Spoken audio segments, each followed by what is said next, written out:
Oui, mais là, par là, moi je suis pas dans le cadre là. Je viens de me regarder sur les trucs. Bien donc là. Ah oui, il a fallu qu'il le dise. Est-ce qu'on le voit bien là? Non, mais non, ne le regarde pas. Jean Carmet de Bourgueil. Oui. Vous avez vu? Oui. Oui, de Châteauroux. De Châteauroux, nous on est de Châteauroux, oui. De Châteauroux, Et alors, oui. vous avez vu ce que dit des proches dans Il y son avait des bouquin? branches de Bourgueil qui étaient là. Les vins de Bourgueil, notamment légers, etc., ne se contentent pas de susciter au palais l'esprit léger des bords de Loire, mais c'est anticancérigène. Ça, c'est une information Je importante. ne sais pas, en tout cas, il a oublié de me citer là-dedans. Il a parlé de Bourgueil sans parler de moi. Généralement, je parle de Bourgueil. Chaque fois que je parle de Bourgueil, je parle de des proches. Alors, vous avez obtenu le mérite agricole, pourquoi? J'ai obtenu le mérite agricole, je pense que c'est parce que je le méritais d'abord, hein. C'est un double mérite, hein.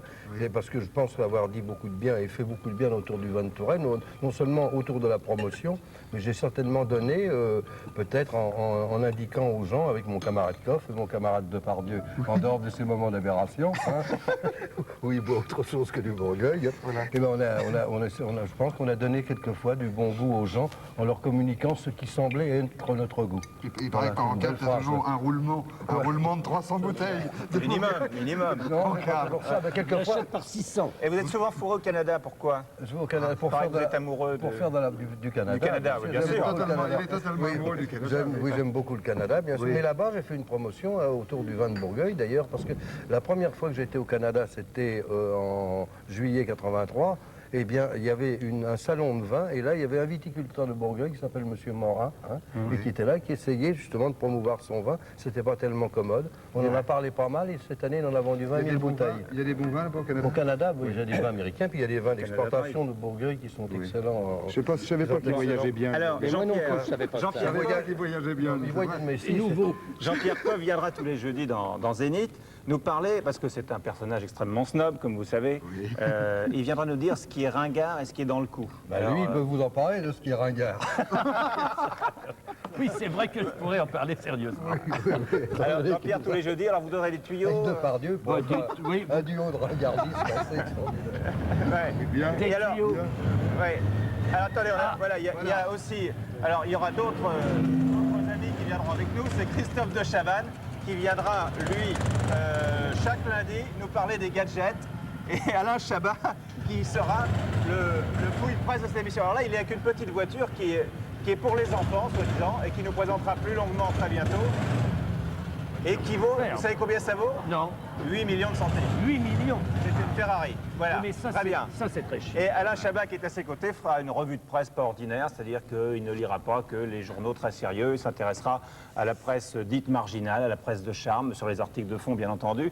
Et lui, on aura rendez-vous avec lui tous les mercredis. Avec Coff, c'est quand? Et avec Coff, c'est le jeudi, pour ce qui est ringard et ce qui est chic. Alors, on va se diriger vers le piano, que vous connaissez, c'est un instrument qui vous est très familier. Voilà, ça y est. Avec Jean-Jacques Goldman, qui est venu, qui a fait l'ouverture tout à l'heure de la nouvelle grille de Canal+, avec nos amis Chabat et Toesca. Bonjour Jean-Jacques. Avec Jane Manson et avec, bonjour, et je fais le tour, avec Jean-Michel Jarre, qui a signé le générique qui est extrait de votre album Zoulouk, qui s'appelle Zoulukologie. Qui est fraîchement remixé d'ailleurs. Qui est fraîchement remixé, et c'est le nouveau mix que nous avons. Alors Jean-Jacques, vous avez participé hier avec d'autres chanteurs français à une opération en faveur de l'Éthiopie. Et des acteurs. Et des acteurs. Ouais. Oui. C'est vrai. Et il y avait Richard Berry Oui, aussi. aussi. Voilà, absolument. Alors, Il y avait Jacques Higelin aussi qui était un acteur. vous pouvez vous mettre au piano, Jean-Jacques, si vous voulez, et nous parler un petit peu de ce qu'est ce disque, de l'opération, bon, c'est en faveur de l'Éthiopie, c'est une chanson, je crois, qui a été écrite par Renaud, et à laquelle participent un grand nombre de chanteurs français, on peut en citer quelques-uns, vous, Jane Manson, Gérard Depardieu, je rappelle Coluche, Renaud, il y a tout le monde. Couture, Téléphone, Trust. C'est fabuleux, alors ça c'est un disque en faveur de l'Éthiopie, c'est un geste de générosité. Oui, je crois que c'est l'entourage de Renault qui a eu un peu cette idée, et c'est eux qui nous ont contactés. Je pense que tout le monde a répondu à peu près présent. Même si c'est un peu ridicule parce qu'on est un peu les derniers à le faire, je crois que ça aurait été encore plus nul de ne pas le faire. Alors, ça nous a pris 3 heures. Ce disque a été enregistré en partie hier soir, il va sortir bientôt. J'ai pas tellement d'informations. Hein. Vous pouvez nous jouer un petit peu la mélodie, et on va entendre Gérard chanter avec Jane Manson en trio avec vous. Jean-Michel, je ne sais pas si vous Je sais pas si ce qu'on va faire, ça va donner vraiment envie d'acheter le disque. On ne sait pas. Alors, allez-y. Il n'y a pas eu de répète. Mais j'en sais rien, c'était une mélodie dans ce genre-là.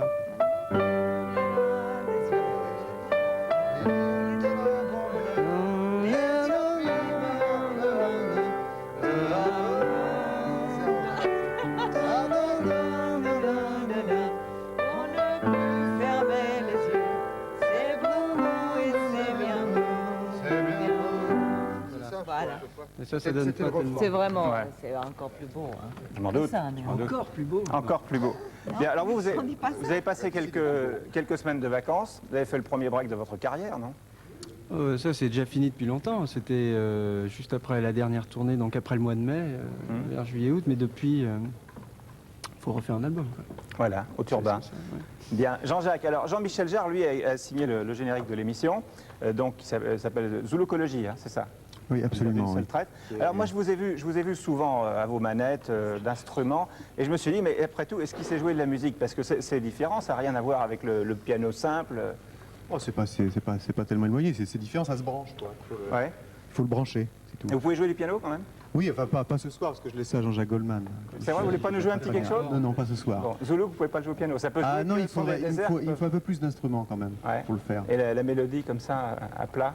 C'est-à-dire qu'il faut vraiment le faire avec tous les instruments, parce que c'est le timbre qui joue autant que la mélodie. Je veux dire que avec tous ces instruments, je veux dire qu'avec les instruments électroniques, le timbre est tellement important par rapport à la mélodie que c'est plus tellement seulement la mélodie qui est importante, c'est aussi le contexte, l'orchestration, enfin. tas de choses C'est une comme ça. musique qui vous branche, Jean-Jacques Goldman, la musique de Jean-Michel Jarre? Ça va être difficile. Bah, moi, j'adore. Ouais, non, mais vous pouvez dire non. Hein. Non, parce que je pense souvent à ce phénomène parce que c'est un des seuls phénomènes qui exporte la musique française. Ouais. Et je me pose aussi beaucoup de questions en ce qui concerne les textes, parce que je crois que jusqu'à preuve du contraire, les seules musiques françaises, enfin les seuls artistes français, musiciens qui ont exporté, il n'y avait pas de texte dessus. C'est comme s'il y avait une espèce de malédiction sur les textes. Donc, en dehors de l'intérêt que je porte à sa musique, je pense qu'elle pose un problème. Oui, je crois que d'autre part, en plus, on ne peut pas non plus dire que c'est uniquement le problème de la barrière de la langue. Je crois que certaines chansons françaises peuvent s'exporter et vont pouvoir, je pense, s'exporter dans les années à venir, à la mesure où, si on prend le problème à l'envers, par exemple, si on prend les chansons de Michael Jackson ou des Beatles, je veux dire qu'elles ne sont pas forcément comprises au niveau des textes dans tous les pays, et pourtant elles sont quand même internationales. Quoi ? Ça vaut mieux que je parle. Oui, exactement, oui, tout à fait, absolument. Donc ça prouve bien que c'est pas forcément uniquement un problème de texte, c'est souvent un problème disons de son, un problème Mais de... bien sûr, oui. Mais c'est là que ça intervient. Parce que Absolument. peut-être que nous, on n'a pas le bon instrument, qui est la langue française. C'est pas un instrument assez moderne. Oui, peut-être. c'est possible. Oui. C'est ça. Bah voilà un finalement, débat le- intéressant. Absolument. Merci Jean-Jacques, merci à toutes celles et à tous ceux qui sont passés aujourd'hui dans cette émission. C'était plus un baptême qu'une vraie émission. Demain, le Zénith sera construit comme nous l'avons prévu. Aujourd'hui, c'était une fête. Demain, les invités de Zénith seront Josiane Balasco, Aldo Machione, la compagnie créole. Il y aura un reportage Patrice sur Caroline Cellier et Jean Poiret à Venise. Et puis la première du nouveau spectacle du Lido. Merci à Gérard d'avoir été encore une fois notre parrain. Merci. Hein, bonne continuation du tournage avec Oui. Daniel Vigne. Voilà, et Sigourney Weaver, la grande américaine. Et puis il y en a une qui est très bien, qui s'appelle Ruth Westheimer, qui fait une émission de télévision en Amérique, qui s'appelle Dr Good Sex. Ouais. Et elle dit pendant 1 heure que des cochonneries, et ils sont très contents. Elle est toute petite, Vous formidable. avez fait de gros progrès en anglais? Aucun. Bien. Je ne sais même plus quelle langue on parle. Merci à toutes et à tous. À demain, donc, à partir de 19h10, en direct, ici, pour le numéro 2 de Zénith. Et on se quitte avec le générique de Jean-Michel Jarre. Au revoir et à demain.